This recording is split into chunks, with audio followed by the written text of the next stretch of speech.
What's up, ladies and gentlemen? It's your man, the Trucking Trader, and we are back with another legendary video. Today, we are going to be getting into liquidity raise and stop hunts, finding a daily bias, using wicks to find an entry and create a bias, using order blocks to get a precise entry, high accuracy entry points, setting a stop loss and take profit, and how to manage your account, right? Managing the risk on your account. Let's get straight into this video.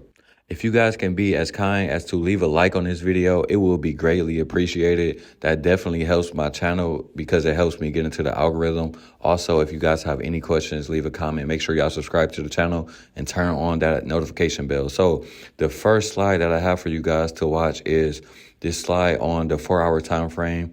The first thing that I typically do, and I have made previous videos about this, I can maybe leave a link in the description below, or you guys can just go check out some of my prior videos, is I like to look at the higher time frames. Most of the time I do start on the daily or the 4-hour time frame, okay? So what I'm going to do is just measure out this wick on the 4-hour time frame, and I'm going to see how is price acting on this 4-hour wick. Is the candles closing below the midpoint of that of the wick, which is essentially where my yellow line is at? And that is probably the first thing that's going to help me create a bias in the market. So the next thing I typically like to do is drop down on a lower time frame just so I can have a better view of, my liquidity zones. You guys can see where I put these two lines at. Those are my liquidity zones that I'm looking at. And I typically like to measure out the range, right? So you guys can see on the smaller time frame, I measure starting from that swing high up there all the way down to the swing low. And then the yellow line is where equilibrium at. So everything above that yellow line is going to be my premium zone. So I'm going to want to take a sell anywhere above that premium zone. And so what I'm going to do is I am going to go to the that premium zone area and find PD arrays, right? Fair value gaps, order blocks, anything that's in that premium zone that can help me frame a sell. That is what I'm going to be looking for on the smaller time frames as I continue to drop down and do my technical analysis for you guys. So now that we have a area of interest, the next thing I want to show you guys, something that I pay attention to, is I like to zoom out. If you guys can look at that big old green candle on the chart, typically what the market likes to do, it likes to go down and fill this price, right? Or I'm sorry, fill that gap, right? Because essentially that's what that is. That is a gap in the market created by fast price movement, right? So typically the market, and I told you guys this in previous videos as well, there's two things that move the markets. It's liquidity and it's pretty much gaps, right? Or imbalances, right? Some people call them imbalances, some people call them gaps. But those are two things that typically moves the markets. So that was one of the reasons why I was looking for a sell as well today, is because there was a big gap in the market. Price was rejecting off of that 4-hour wick, and I pretty much knew that the market would want to come down and fill that gap. Okay, I was checking different time frames. This right here is the 15-minute time frame. As you guys can see, that price did create a fair value gap on the 15-minute time frame as well.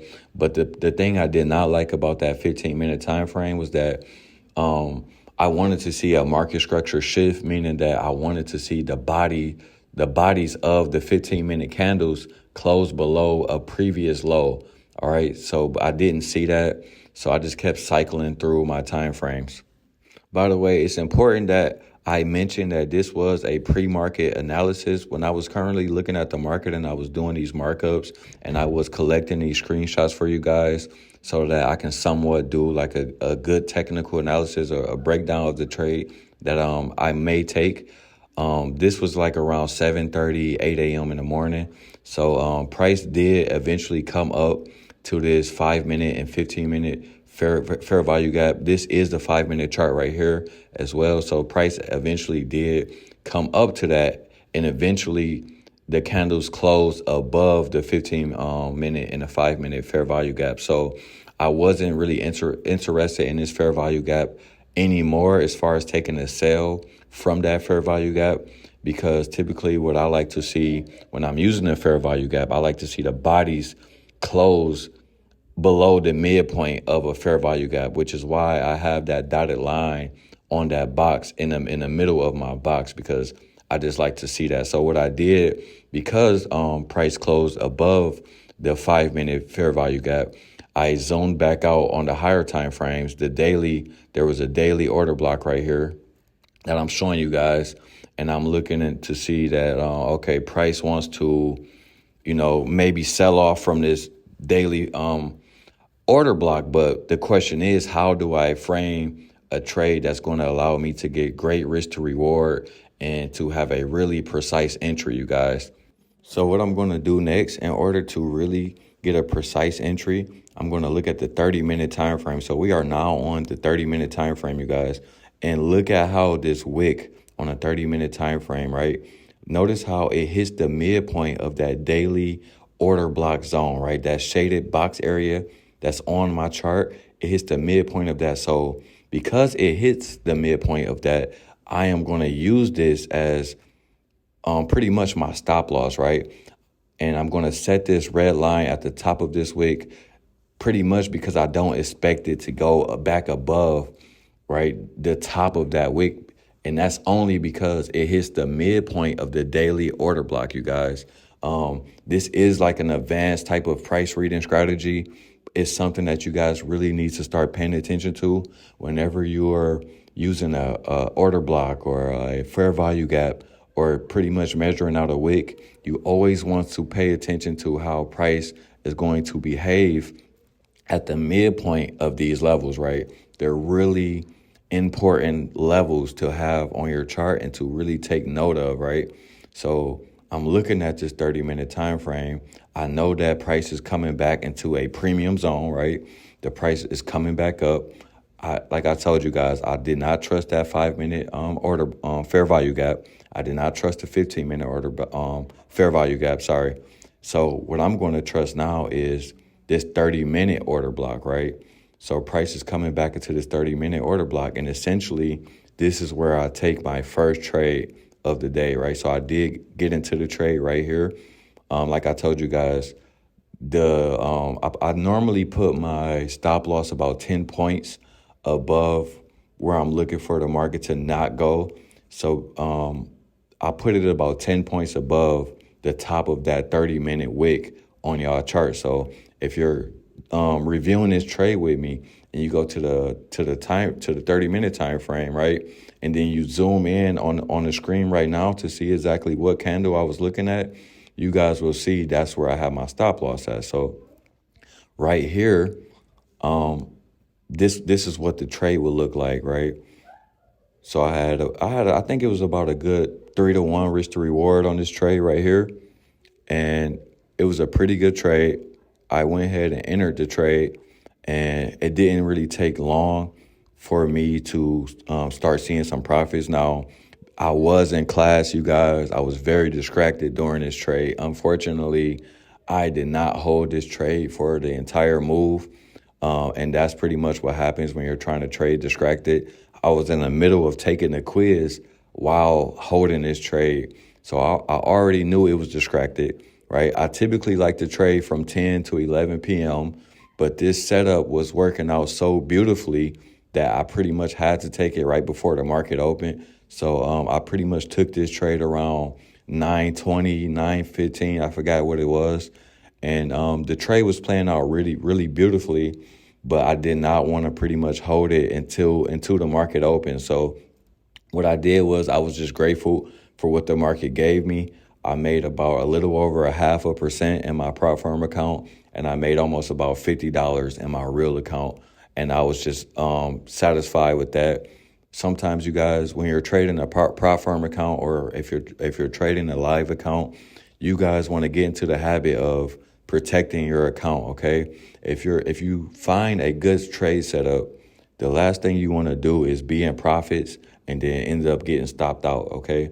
Now, yes, it sucks when you find a perfect trade setup and then eventually it hits your TP, but you took a partial profit, or you didn't take the full move.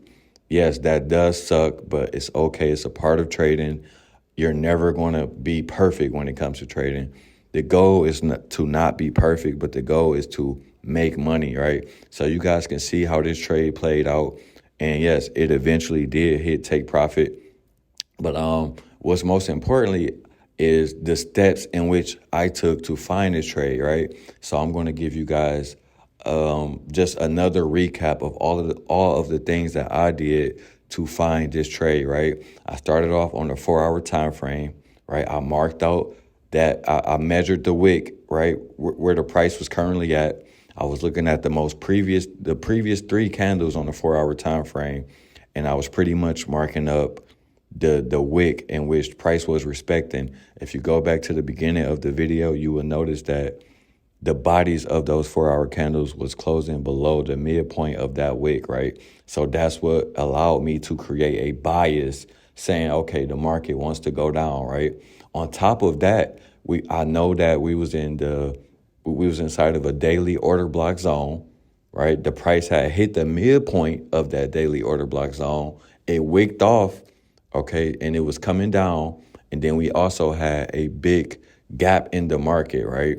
If you guys go back and look at this slide, you will notice that, or actually even on this photo right here, you will notice that there's a big gap in the market and price is algorithmic. And I know typically price loves to fill these gaps up, right? Not all the time does the price have to fill a gap up. Sometimes it will leave a gap completely open, and that can be for another video. But typically price does like to go back and fill these gaps up, you guys. So that's my trade breakdown for today.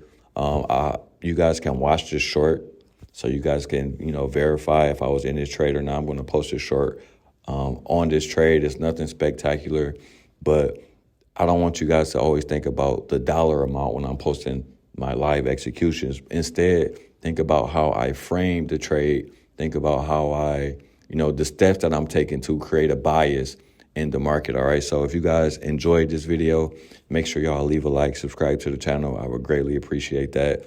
And I will be back tomorrow, hopefully, because there's a lot going on in the markets right now. We have elections coming up.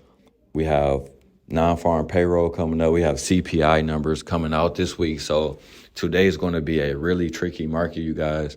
And I want you guys to just pretty much be careful. If you're a new trader, just be as careful as you can in this market, because this could easily be a tough week for anybody. So I wish everyone the best, and I hope you guys learned something in this video, and I'll see you next time.